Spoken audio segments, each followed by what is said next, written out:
Assalamualaikum warahmatullahi wabarakatuh.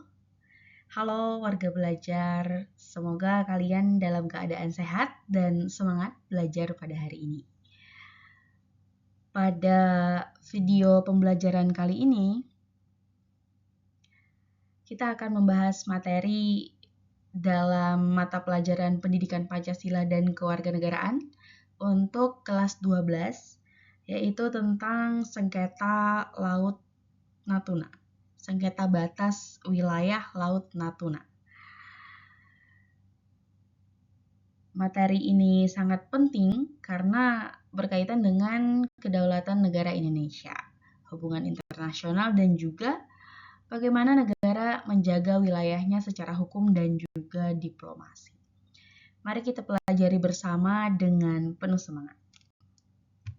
Nah, warga belajar, Indonesia ini dikenal sebagai negara kepulauan terbesar di dunia.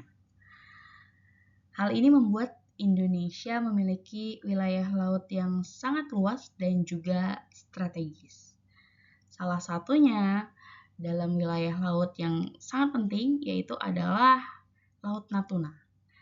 Nah, Laut Natuna ini dia memiliki nilai ekonomi yang tinggi karena dia kaya akan sumber daya alam seperti ikan, gas, dan juga minyak. Selain itu, pada wilayah ini juga dia memiliki nilai geopolitik karena berada di jalur perdagangan internasional. Nah, pentingnya wilayah ini, maka terjadilah sengketa antara Indonesia dengan negara lain yang terkait batas wilayah lautnya dengan Laut Natuna. Warga belajar, Laut Natuna itu terletak di sebelah utara Pulau Natuna. Dan dia berbatasan langsung dengan Laut Cina Selatan. Kemudian, wilayah ini secara hukum merupakan bagian dari kedaulatan Indonesia. Nah, selain itu, Laut Natuna dikenal juga sebagai laut yang sangat kaya akan sumber daya alam, terutama ikan dan cadangan energi seperti gas alam. Nah, inilah yang membuat wilayah ini menjadi sangat strategis dan sering menjadi perhatian dari negara lain. Kemudian, apa itu sengketa wilayah? Jadi warga belajar, sengketa wilayah itu adalah perselisihan antara dua negara atau lebih terkait dengan batas wilayah. Nah, sengketa ini bisa terjadi di darat, di laut, atau bahkan di udara. Jadi biasanya sengketa itu dipicu oleh kepentingan ekonomi, seperti sumber daya alam dan juga ada juga kepentingan politik. Sengketa ini biasanya untuk menyelesaikannya negara-negara menggunakan hukum internasional atau jalur diplomasi. Nah, agar tidak terjadi konflik yang terbuka. Adapun pihak yang terlibat dalam sengketa Laut Natuna, nah, jadi ada beberapa pihak itu yang terlibat di dalam sengketa Laut Natuna. Yang utama tentu saja antara Indonesia dan juga Tiongkok. Nah, selain itu ada beberapa negara lain di kawasan Laut Cina Selatan seperti Vietnam, Filipina, dan Malaysia juga memiliki kepentingan di wilayah itu. Hal ini membuat situasi menjadi cukup kompleks dan tentunya membutuhkan penyelesaian yang bijak. Asal-usul kenapa bisa terjadi sengketa? Apa penyebab sengketanya? Jadi warga belajar, ada beberapa penyebab utama terjadinya sengketa ini. Yang pertama itu adanya klaim sepihak oleh Tiongkok. Kemudian yang kedua itu ada perbedaan dalam penafsiran batas wilayah antar negara. Dan yang ketiga, itu adanya kepentingan terhadap sumber daya alam yang melimpah di wilayah tersebut. Dan yang keempat, lokasi Laut Natuna yang berada di jalur perdagangan internasional tadi membuat dia semakin strategis. 4 penyebab itulah yang menimbulkan sengketa Laut Natuna. Oke, warga belajar, kita masuk ke pembahasan penting, yaitu Nine Dash Line.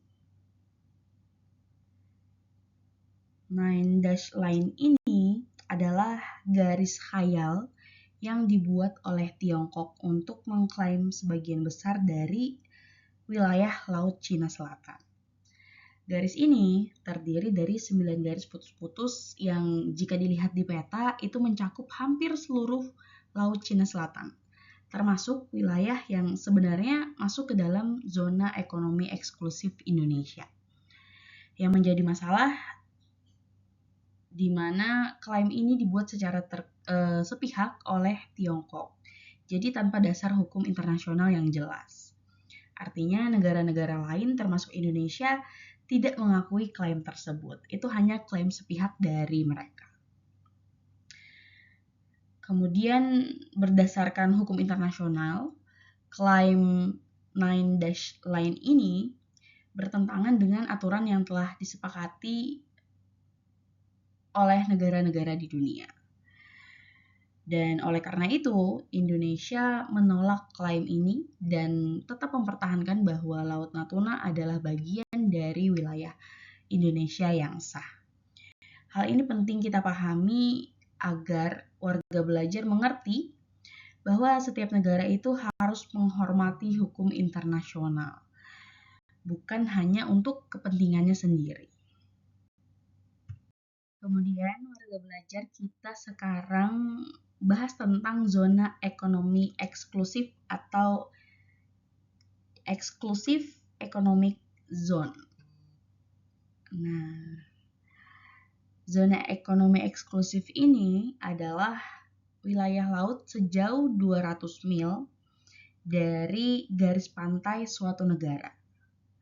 Di wilayah ini, negara itu memiliki hak khusus untuk mengelola dan juga memanfaatkan sumber daya alam yang ada, baik di laut, di dasar laut, maupun di bawahnya.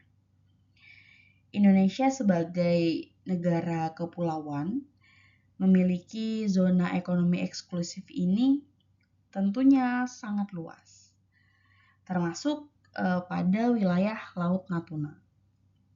Artinya, Indonesia itu memiliki hak penuh untuk melakukan aktivitas seperti penangkapan ikan, kemudian seperti eksplorasi minyak, gas, serta ekonomi lainnya di wilayah itu.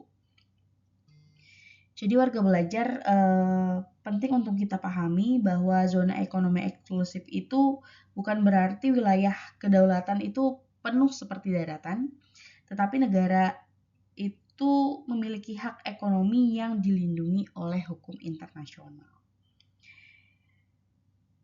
Jadi jika ada kapal asing yang masuk ke wilayah zona ekonomi eksklusif Indonesia tanpa izin, maka hal itu dapat dianggap sebagai pelanggaran. Ini yang sering terjadi di Laut Natuna, sehingga Indonesia tentunya harus tegas dalam menjaga hak-haknya.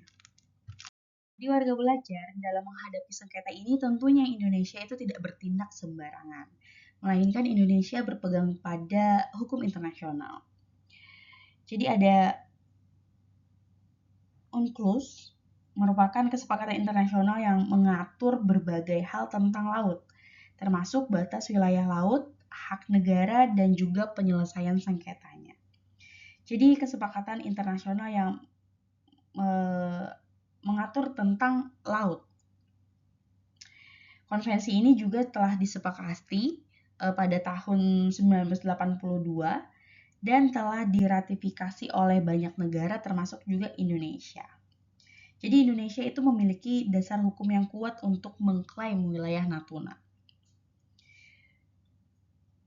Oleh karena itu, Indonesia selalu menekankan penyelesaian sengketa itu harus melalui jalur hukum dan diplomasi, bukan dengan kekerasan.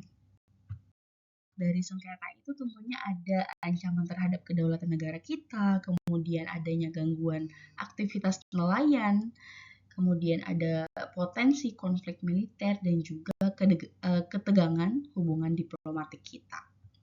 Apa upaya Indonesia? Jadi yang pertama, melalui diplomasi dengan negara-negara terkait, melalui komunikasi, negosiasi dengan mencari solusi dengan damai. Kemudian ada memperkuat pertahanan di wilayah Natuna, kemudian melakukan penegakan hukum terhadap kapal asing, dan yang keempat itu Indonesia juga menjalin kerjasama internasional dengan negara lain untuk menjaga kawasan laut Cina Selatan itu. Di warga belajar, sebagai penutup dari pembelajaran hari ini, kita simpulkan bersama bahwa Laut Natuna itu adalah wilayah yang sah milik Indonesia berdasarkan hukum internasional. Sengketa yang terjadi disebabkan itu oleh klaim sepihak dari Nine Dash Line tadi, serta adanya kepentingan ekonomi dan strategis di wilayah itu. Indonesia berpegang teguh pada hukum internasional untuk mempertahankan wilayahnya, dan Indonesia juga mengedepankan diplomasi serta kerjasama internasional sebagai cara penyelesaiannya. Jadi warga belajar sebagai generasi muda, kita harus memiliki rasa cinta tanah air dan memahami pentingnya menjaga kedaulatan negara. Kita mungkin tidak terlibat secara langsung, tetapi kita bisa berkontribusi dengan belajar, dengan memahami dan menyebarluaskan informasi. Akhir kata, semoga materi hari ini dapat menambah wawasan dan semangat kebangsaan kita. Terima kasih atas perhatian warga belajar. Sampai jumpa di pembelajaran berikutnya. Wassalamualaikum warahmatullahi wabarakatuh.